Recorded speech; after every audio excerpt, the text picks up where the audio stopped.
Well, thank you for that more than wonderful introduction. It is so lovely to be here with you today.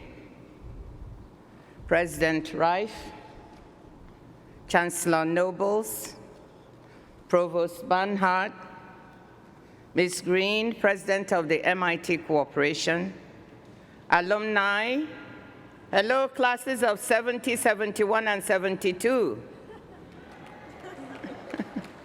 faculty, staff, parents, friends, and most importantly, the graduates of MIT's class of 2022.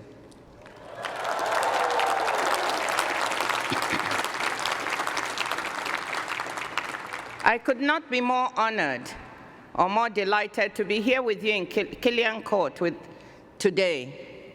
It is a bittersweet day because this is also the last commencement of a wonderful president and a good friend, Rafael Reif. I want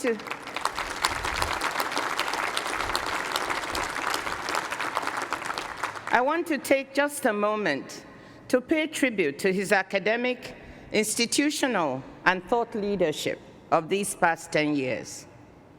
The MIT model, which President Reif has done so much to develop, is influencing higher education and research around the world. A testament to this is the number of former MIT professors and staff now in senior positions at other top universities. To take just a few examples, former Associate Provost and Vice President for Research, Alice Gass, is now President of Imperial College London, having previously served in that role at Lehigh University. Subra Suresh, former Dean of the School of Engineering, became President of Carnegie Mellon University after a stint in the Obama administration, and now leads the prestigious Nanyang Technological University in Singapore. All of you will remember Provost Marty Schmidt, who was recently appointed President of Rensselaer Polytechnic Institute. And of course, I have to mention someone I remember as a young professor of environmental studies in no other than DUSP, the Department of Urban Studies and Planning, former MIT Chancellor, and current Harvard professor, Larry Bacow. President Reif symbolizes what is so respected about MIT around the world: human-centered science and innovation for the challenges of today, but also looking ahead to the challenges of tomorrow and the decades to come. Rafael, we wish you well in your new endeavors.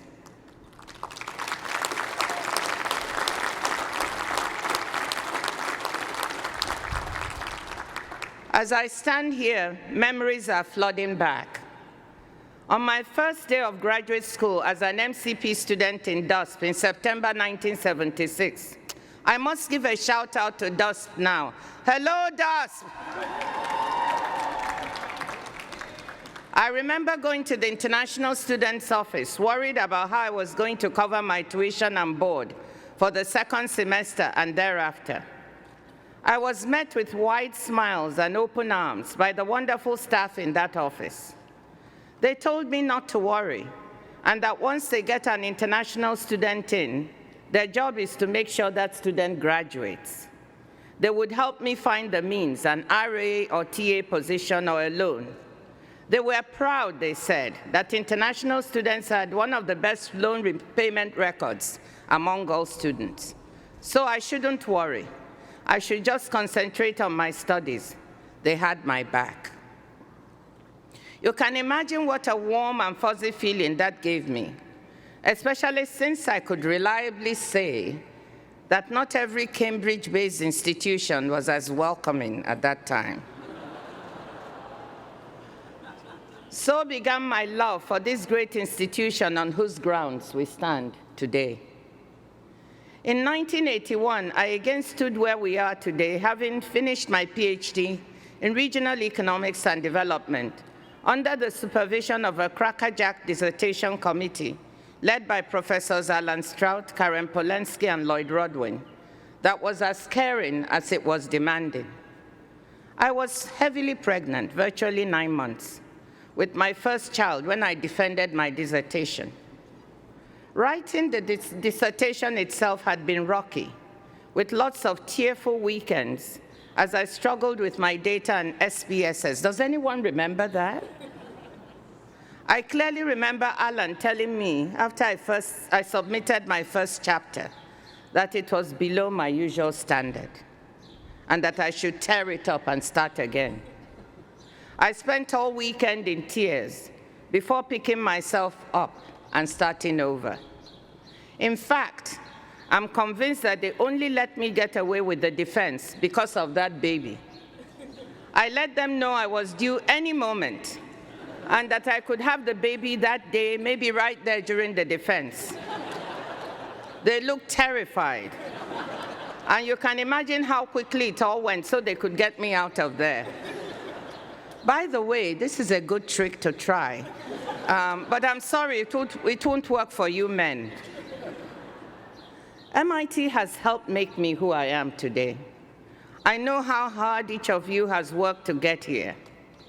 I hope that as you embark on this journey called life, you will return one day, as I have done today, with good feelings and these same words: MIT helped make me who I am today. On top of the demands of one of the world's most famously rigorous academic institutions, your time at MIT has been disrupted by the COVID-19 pandemic. All of you have had to adjust and adapt. A pandemic is not something I had to deal with as a student, but my education was also interrupted when I was young by the civil war in Nigeria, the Nigeria-Biafra War. I did not go to school for 3 years from the ages of 12 to 15, as my family ran from place to place in Biafra to escape the bombs and the shelling. The images we see from the war in Ukraine today remind me of the suffering I witnessed and endured then. My family made it through but lost everything and had to start over. I was able to go back to school, but my parents made clear to me that education is a privilege, and with that privilege comes responsibility. The responsibility to use it for others, not just for yourself. And that is why today, when I think of the children of Uvalde, I feel pain. I feel grief. As a mother and a grandmother, I feel devastated. That lesson about education, which these children have been so deprived, is a lesson I carry with me every day. Now, I'm not here to tell you what to do with your lives, but I'm here to say that the world needs your smarts, your skills, your adaptability, and the great training you have received here at MIT. The world needs you for innovation, for policy making, for connecting the dots so implementation can actually happen. So let me say a few words on combining science, social science, and public policy to meet the challenges of our future. The difficult and uncertain times we live in have been called a polycrisis, simultaneous compounding crisis in the economy, the environment, public health, and international security. The COVID-19 pandemic is still with us. Soaring food costs were threatening hunger in poor countries, even before the war in Ukraine made the situation much worse. And heat waves from South Asia to Europe are already lowering this season's farm yields in countries like India. Yet another reminder that climate change is here. MIT, the university, its faculty and researchers, its students, and you, its freshly minted graduates, sit squarely in the middle of providing the multifaceted solutions we need to the challenges of the global commons that we confront today. Let me explain why. A common thread running through many of these challenges is the central role for science. We need technological innovation to get us out of the holes we're in. At the same time, for the kinds of problems we're dealing with, new inventions and new ways of doing things will have an impact mainly to the extent they are scaled up across dividing lines of income and geography. We don't just need vaccines, we need shots in arms across the world to be safe. We need new renewable technologies that fuse not just in rich countries to fight climate change, but also in poor ones. We need new agricultural technologies built to local conditions and culture if we are to fight hunger. In other words, we need innovation, but we also need access, equity, diffusion.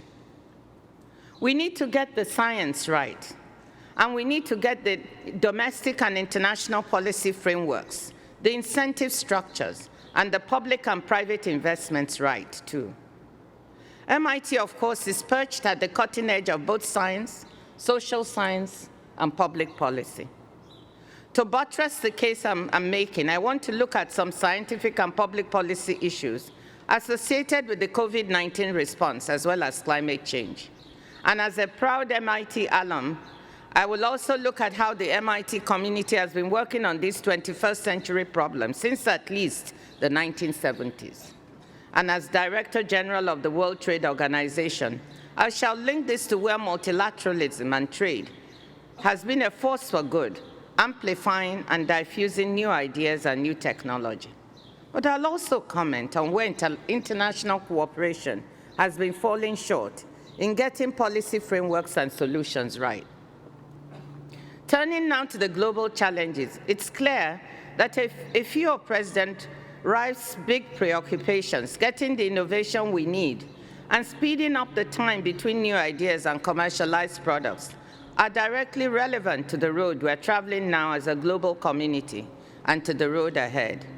When we look at the COVID-19 response, we see we had good science, but not so good politics and public policy.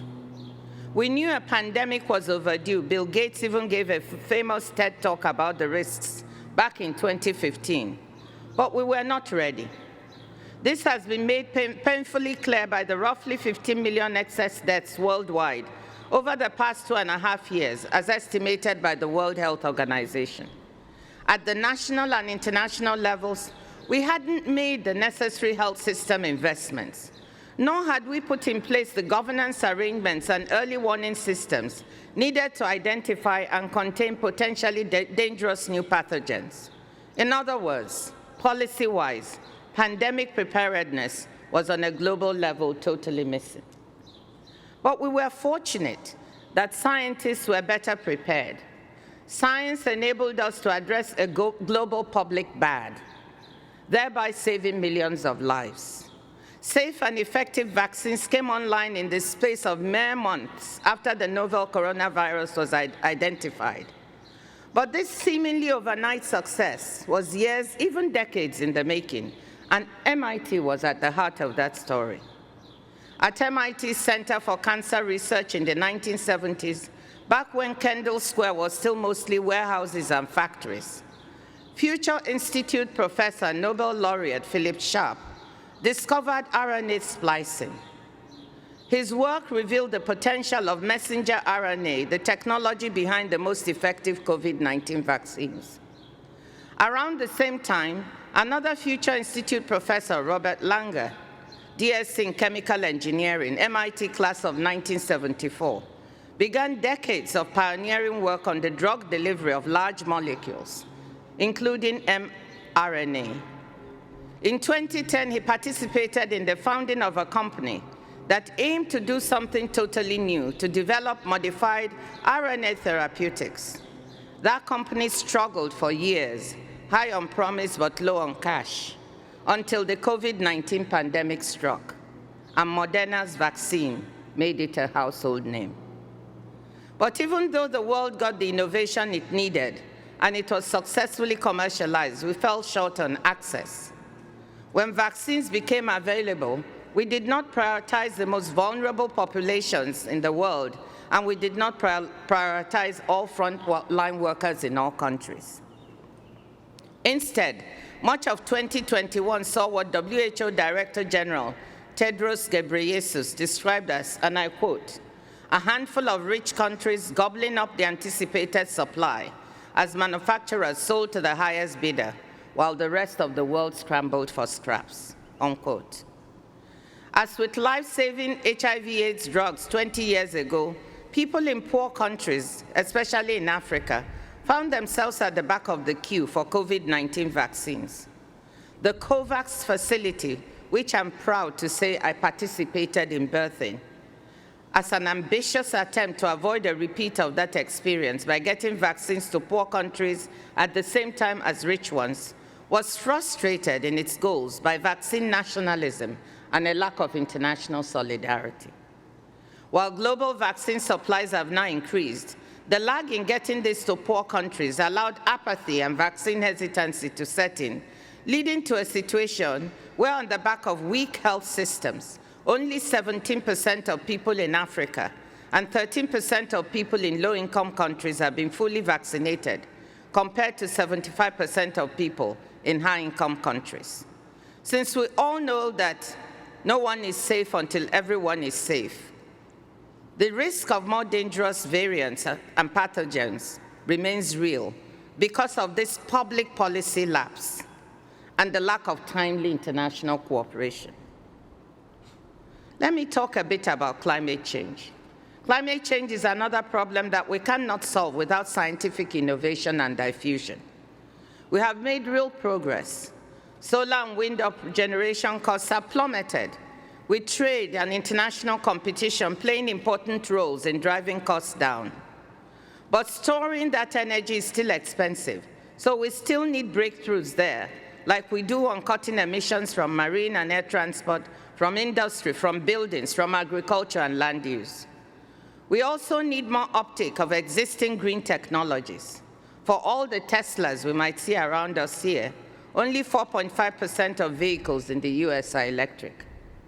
But MIT researchers are at the forefront of research on batteries and energy storage. The MIT Energy Initiative is working to meet energy needs whilst minimizing climate and other environmental impacts. The Future Energy Systems Center is doing research on every imaginable aspect of the low-carbon transition, from how to produce hydrogen at scale to assessing zero-carbon options for moving freight over long distances. The D-Lab is helping to bring energy to off-grid communities. MIT urban planners are thinking about how to make the megacities of the future both livable and sustainable. So science and innovation are hard at work to help bring solutions to an existential threat of our time, a threat that science also helped to elucidate with the wonderful work of the Intergovernmental Panel on Climate Change. But to make these innovations transformative and central to decarbonization of the world, international cooperation is key, and once again the world is failing. 6 months ago at COP26 in Glasgow, where I participated, it became clear that the rich world is again unable and unwilling to fulfill the pledge it made in the Paris Accords of 2015 to put together financing of $100 billion a year at a time when we spend $14 trillion on fiscal stimulus to fight the pandemic, which is a good public policy response, don't get me wrong. It was the right thing to do. But if you can mobilize $14 trillion, I don't understand why you cannot mobilize $100 billion to support poor countries, whose contributions to carbon emissions in any case have been minimal, to help them make the transition to a low-carbon future by taking advantage of new and renewable technologies. It is these kinds of public policy failures, these lapses in harnessing science and innovation for the greater public good, that drew me to the career that I've pursued in international development. The question that I asked myself was, how can we allow people to die or to remain poor when the science and innovation to change their lives exists? And what can I do about it? My training at MIT gave me the framework I needed to pursue the career path I followed in international development. It was training that would enable me as a practitioner and policymaker to connect science and innovation to people's lives and to make a difference. Just a couple of examples. At the World Bank, I had the opportunity to bring then innovative approach of sites and services development that we studied in DUSP to poor urban dwellers in Spanish Town, Jamaica, to enable them build their own homes incrementally over time, thereby creating an asset and creating wealth for them for the first time in their lives. When I worked on agriculture, it was bringing improved seeds and new agricultural technologies to poor farmers in Africa and the Middle East to enable them improve their incomes and household welfare at a pace they could not have imagined possible.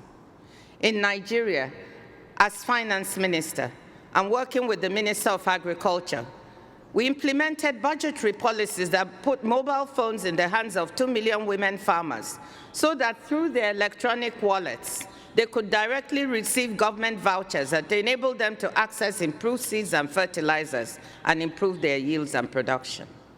With respect to finance, we put in place a technology-based financial management solution with biometrics that enable government to weed out millions of ghost workers who also became ghost pensioners. And we saved over $1 billion in fraudulent salary and pension claims. When I joined Gavi, the Vaccine Alliance, bridging the gap between science and public policy meant supporting the piloting of a new malaria vaccine that could save millions of children's lives, and stockpiling an experimental Ebola vaccine, giving millions more people a chance at survival should Ebola strike again, which it has. And at the WTO, bridging the gap meant the ability to work with vaccine manufacturers to deal with the problems in their complicated supply chains so that trade in inputs could flow freely and enable them to scale up COVID-19 production for the world. It has also meant the fight to allow more flexible rights to intellectual property for COVID-19 vaccines, whilst protecting incentives for research and development so that developing countries can undertake their own vaccine manufacturing. Ladies and gentlemen, dear graduates, the problem-solving approach I've taken in my career, my quest to bridge gaps between science, innovation, and public policy, to take a bit of risk, to try new approaches, has paid off in a rewarding career whose satisfaction is the ability to serve others. So in these uncertain times, in this complex world in which you're entering, you need not be so daunted if you can search for the opportunities hidden in challenges. If you can take some considered risk and try new approaches, create new pathways, and if you can connect the dots in disconnected approaches to problem solving. Let me conclude by saying that you have all succeeded in making it in truly extraordinary times. To paraphrase Nelson Mandela, one of my heroes, you have made what seemed impossible possible. Your parents and faculty are rightly proud of you, so am I. So, go out into the world, embrace the opportunities to serve. I wish you all the very best. Congratulations and Godspeed.